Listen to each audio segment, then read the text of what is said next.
Hello everyone, welcome back to another episode of Midluxemuse.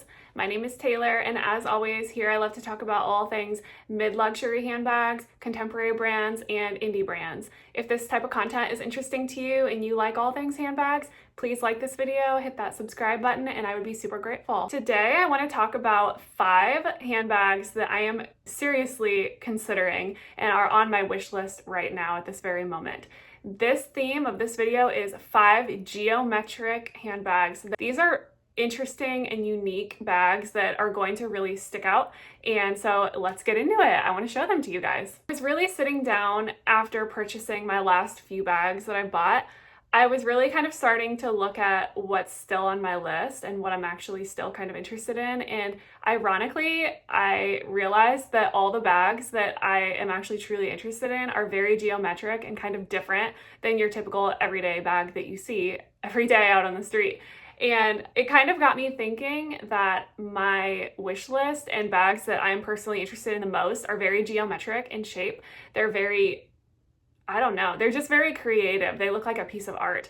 And so I put together 5 geometric bags that I personally really do want and want to add to my collection at some point.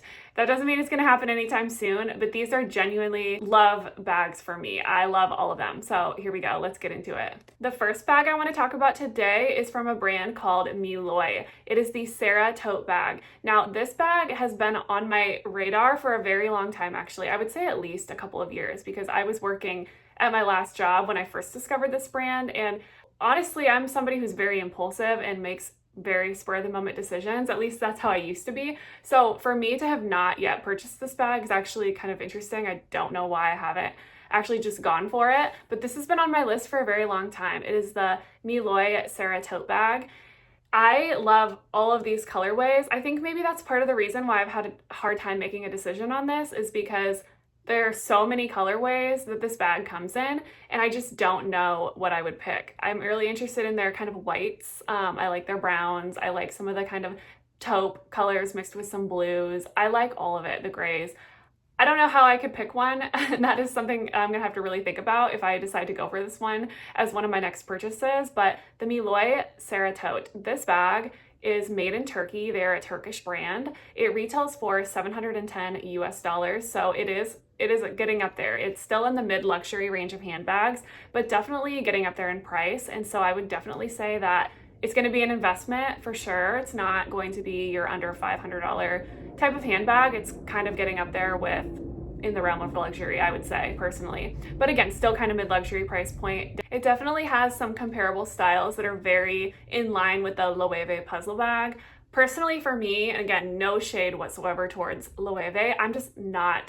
It's not for me. That's okay. I really like this brand though. I think the color choices that they choose are a little bit more interesting. I think that their bags offer a little bit more structure, less of that slouchy leather. Again, nothing wrong with Loewe. I have heard very good things about their quality and their craftsmanship, but Mlouye, I think, just has a little bit more uniqueness to it. I think a lot of people are getting really into Loewe, especially right now in the luxury space, but I have never seen anybody carry a Mlouye bag. And if you go online and you're kind of searching for reviews and things like that, they're out there for sure, but they're definitely harder to find. Even on Reddit, I kind of use Reddit as a source of information from people who have purchased certain brands, and I have a really hard time finding much information at all on Mlouye. But this is up there on the top of my list of bags I want. The outside of the bag is made in calfskin. They're kind of sewn together on, I believe, either suede or fabric. So they're very malleable. They kind of can push out a little bit to kind of fit your things. And they're kind of like, I don't know, I would say they're more of a puzzle than the puzzle bag, because you can just kind of like smush them together. I guess the owner of the company was an architect or worked in architectural type of a field before he became a handbag designer. And so I just think that's really interesting. My dad also worked in architecture, engineering/architecture. And so that kind of career field is very creative. It's very technical. And so I love that this owner of the company decided to create a bag brand, because we love bags here, but also it adds a different spin on things. You know, when you go to school for architectural type of design, it's a whole lot different than fashion. So I love that this kind of merge has happened here with this brand, and I'm here for it. I love it. The outside of the bag, like I said, is made of calfskin. The inside of the bag is micro suede, but the drawstring portion of this bag, that portion is actually real legitimate suede. So I love that touch. Anytime a bag company doesn't really cut corners and uses legitimate suedes and leathers on the inside of their bags, I can very, very, very much appreciate that. I like that extra detail. It just adds quality. So yes, this one is very high on my list right now. Really loving it. I think I'm getting a lot closer to wanting to go for it with this bag. Even though it's been 2 years, it's been on my list, I think I'm getting a lot closer to wanting this one. I just really like the design. It's very unique. It's kind of a little tote bag, but it has a crossbody strap that comes with it. So very convenient, kind of right in line with my other bags that I carry every day.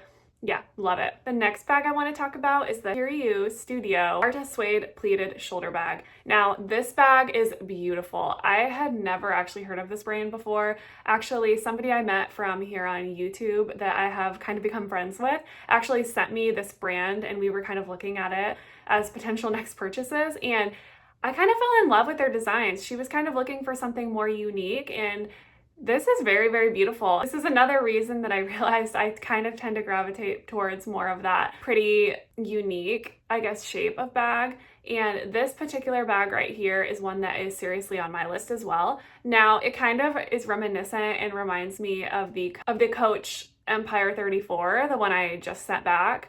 However, I think it's going to be a little bit more smushy. It's got a mixture of suede and leather material combined, so I think that it's not going to have so much of that structure. So if I decide to look for a shoulder bag similar to the Empire again, I may consider this one. Now, I think this one might actually be slightly smaller than the Coach, at least it appears that way to me.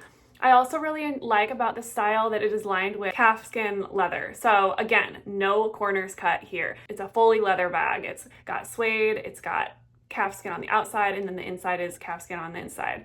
That is something, again, I just kind of said it about the Mlouye bag.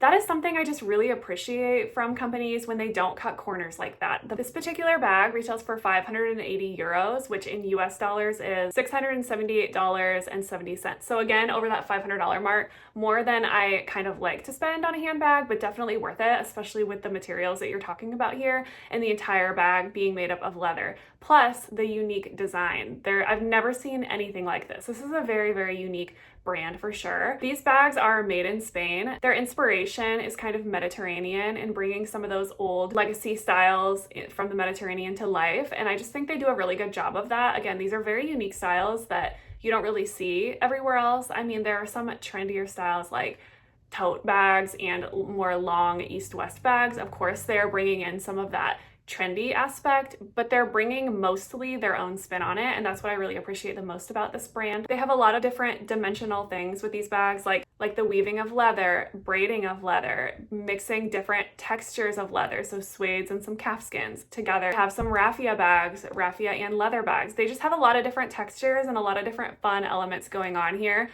Again, I've never seen these bags in person. I just kind of was introduced to them over the course of the last week, and I've been kind of jumping back in and out of their website. Again, I just really appreciate some of these different spins on handbags. I am somebody who just likes something a little bit different, so love this one. The third bag I want to talk about, you guys are going to be like, come on, Taylor, again, really? Yes, really. The third bag I want to talk about is from the brand RSVP Paris. You guys know here, if you're not new to my channel, RSVP is like my favorite brand right now. I am serious. They have the most beautiful quality of handbags I think I've ever seen. Well, pretty close. I would compare them, in my opinion, to like Ferragamo. That kind of quality, I think, in my opinion, is around the same, roughly.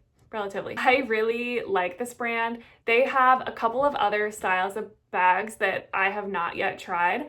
I currently have 2 of their Munchkin line bags, but there are other styles that they make that are very off the wall and very different. The first of which being the Milkman bag. Now, the Milkman bag is kind of like a bucket shaped bag. I would say it's spin on a bucket bag, but it's shaped like a little milk carton. When you draw the strings closed, it is a milk carton. It's got a little top handle, so you already know I love that. And then it's got your crossbody strap. So this bag is so cute.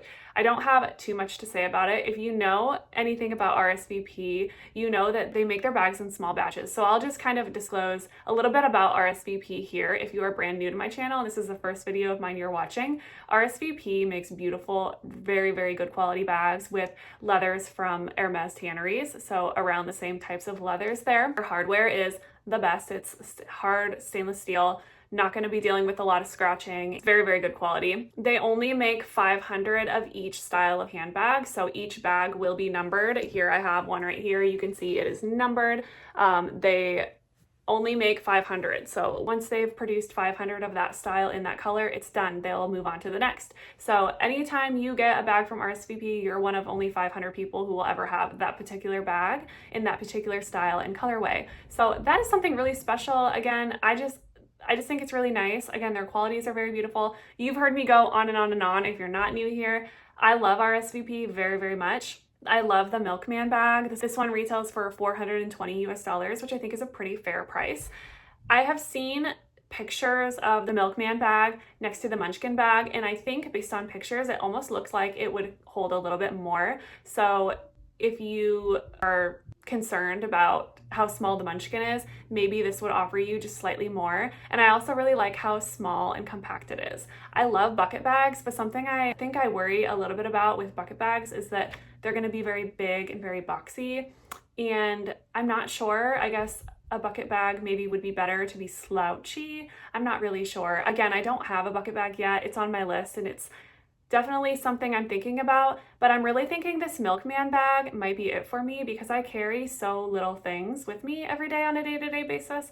I have a diaper bag that I carry for my baby's things, and so I don't really need a big bag for my own things. Actually, the smaller the better, in my opinion. And so yeah, I'm really considering this Milkman one. Again, geometrically, so different. I've never seen anything like that. I like bags that are different. I don't like bags that are the stereotypical everyday bag that everybody else has. I like something different. Number 4, you guys are gonna be like, again, Taylor, yes, again. Number 4 is the RSVP Paris Batman bag. Now this one is high up on my list as my next purchase, potentially. I really, really, really love this bag. So this bag can be a crossbody bag and it can also be a shoulder bag. I think that is the selling point for me. This bag is a crossbody bag. I don't love how it looks. However, being held on the shoulder, I love that. I think that is the one thing when I'm comparing this under the shoulder kind of boxier, bigger bag to the Coach Empire that I just returned.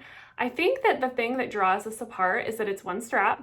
The strap can fall over so you can get into your things a little bit easier.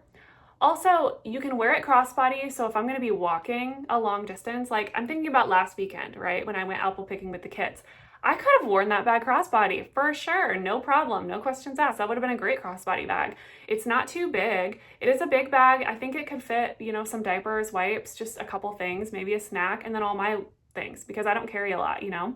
And this is really standing out to me. I know that this is not necessarily a mom channel, but I am a mom. And when I'm looking at bags, I'm thinking about functionality, what's going to work for me the best. And this bag is high up on my list because I think that I could use this to double as a mom bag for outings when maybe I don't want to carry a diaper bag. So this would carry all of my things, look super cute, super fashionable, but also carry all my kids' things, all the things that I really need. So yeah, this is the Batman bag. I'll give you a little bit of insight on that. So this bag is actually named, of course, after Batman. It's kind of got those ears shape of Batman. However, it's actually named after the headrest on 60s Mercedes.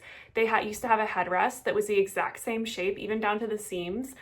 Looked just like that. So this shape of bag, again, I don't really see bags like this. Of course, there's tons of shoulder bags out there. There's tons of crossbody bags out there, but this exact shape is very different. And I love that it's got 2 side pockets. So think snacks, think, you know, maybe keys, throw your keys in there, think chapstick, think any little tiny thing that you want to throw in the outside of a bag and not have to dig through your whole bag to get to. I love that. And they're flaps, magnetic flaps, so they're a lot easier to get in and out of. You can hear me going on and on about this bag. You can tell that I'm very, very, very kind of set on this one as probably my next bag, honestly. I really, really like this. So I guess stay tuned to be determined. I'm loving it in the Tortorelle, I believe it's called, color. This one retails for $545. They did raise their prices, so it did go up that 10%, but I think it's worth it. Like I said, I have two of their other bags, the Tiny Munchkins, and the quality is fantastic. I cannot rave enough about them. So again, if you're looking for more of a bigger shoulder bag, I highly recommend it. Even though I don't have it yet, this is honestly the one I'm looking at next. Number 5 is actually not so much a mid-luxury bag. Number 5 is the Ferragamo Multipocket Mini Bag. I love this bag, you guys. Ferragamo, the reason why I'm kind of including this on my list of mid-luxury bags is because Ferragamo, I think, is in a different realm when it comes to luxury. Ferragamo has a lot of bags that I would say are very fair priced for being luxury. I would put Ferragamo up there with Hermes, in my opinion. Now, I don't know if other people will agree with me on that. Again, I don't really shop luxury. I don't have really room to speak. I have seen a Ferragamo in person before, and I can say that that leather is like no leather I have ever seen in my entire life. The bag that I saw, that Ferragamo bag I saw, was stunning, stunning, stunning leather, very soft. I feel like Ferragamo is just in a different realm of its own, and their prices are very, very fair for what you're getting. So this particular bag retails for $1,450. So again, over that $1,000 price point, but lower than $2,000. So way cheaper than a Louis Vuitton, way cheaper than a Gucci, way cheaper than an Hermes, way cheaper than an Hermes. And I love that this bag, again, it has that geometric kind of shape. It's got two little pockets on the outside. I don't know how functional those would be. Maybe a chapstick, maybe a little key fob for your car. I'm not really sure. This isn't like a super functional outer pocket bag, but it's definitely beautiful and it's definitely cute. I do love that they use two different types of leather on the outside pockets. So it looks like the outside of the bag is a calfskin, like a smooth calfskin. And then one of the pockets is a shiny calfskin. So it almost looks like a patent, almost a patent finish. And the other one has kind of a grained or a stamped type of pattern. I love that. I think it just adds an artistic bit that you don't really see in a lot of bags. Ferragamo does a lot artistically with their bags. I love the mini hug bag. However, I don't know if I would be able to actually pull the trigger on that bag because the opening is just open. There's no snap that shuts it. There's no flap that goes over the top. There's no zipper in the mini, and you guys know I'm a mini girl. I like my mini bags. That's what I prefer. And I just don't know for the price that I could justify that small of a bag with no closure or any way to really protect my belongings. So this bag here, this mini multi-pocket bag, I think it checks a lot of the boxes for me. It can be worn as a crossbody. It can be worn as a shoulder bag, which I love. So you can kind of pick and choose which way you want to wear it. The inside of the bag is lined in leather. Again, great quality. And $1,450, yeah, I can't buy it right now. I just can't, but I can save up for it down the line. That's definitely on my list. And Ferragamo, unlike some of the other luxury houses, does put some of their bags on sale. So from time to time, they do run a sale. I believe they did a few months ago have some bags on sale. So I'm keeping my eye on it. I'm just gonna wait and see down the line if they put this bag on sale ever. I haven't heard anybody talk about this bag. I haven't seen this bag on social media whatsoever. I just go to Ferragamo's website from time to time and check out and see what all that they have that's new. And this one caught my eye and I've been looking at it for a few months now. Obviously, it's a wish list bag. It's one of those bags that I will someday get probably, but I had to put this up here with my wish list geometric style bags because it fits the bill. It's got that unique shape. I have never seen anyone with this, but anyway, guys, I hope that these 5 bags have been interesting to you. These are, again, just bags that I found that are unique, and my eye tends to be drawn to the more unique style bags. That's what I tend to kind of gravitate towards when I'm building my collection. I don't want to get bored of something, you know? But I hope you guys like this video, you guys. If this type of content is interesting to you, then please hit that like button, please hit subscribe, and I would be super grateful. I'm very excited to see you guys again on the next one, and thank you. Bye.